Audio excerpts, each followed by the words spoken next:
नमस्कार आपण मानक सोनू किचन को स्वागत। मु आपण मानक पई आज नेके आसी गोटे काढ़ार प्रस्तुति चलते एबे देखि नबा।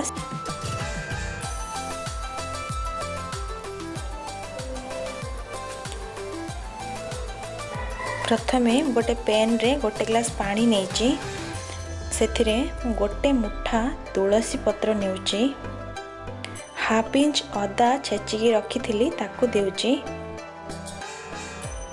और 1.5 इंच दालचीनी देउची, गोटे तेजपत्र देउची, 2टी गुजराती देउची और 4-5टी लवंग देउची।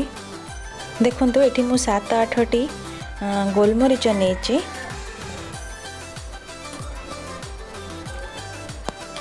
टिके उषुम हे गलानी मु ताको गोलाई नउची गोटे स्पून रे। 10 रु 15 मिनिट छाड़ी देउची फुटीबा पई।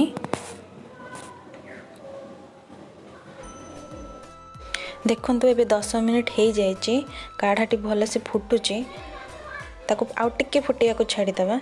एबे देखंतु काढ़ाटी भले से फुटी गलानी, 15 मिनिट भी होई गलानी। आमे एबे गोटे ग्लास रे ताको छांकी नेबा। देखो काढ़ाटी फुटी फुटी अध ग्लास हो जाइए, गोटे ग्लास मु पानी देती, काढ़ाटी फुटी अध ग्लास हो जाइए और बढ़िया बास्ना भी आसूची। मुझे किसी महू ऐड करुच्ची, गोटे स्पून महू नहीं। आपण मानक जदि मीठा अधिका पसंद ताले आपण आ गोटे स्पून भी नहीं पारे। घरे थरे निश्चित ट्राई करंतु ये काढ़ाटी को। Please like share and subscribe my channel. Comment करी फीडबैक भी दियंतु। नमस्कार, रहुची।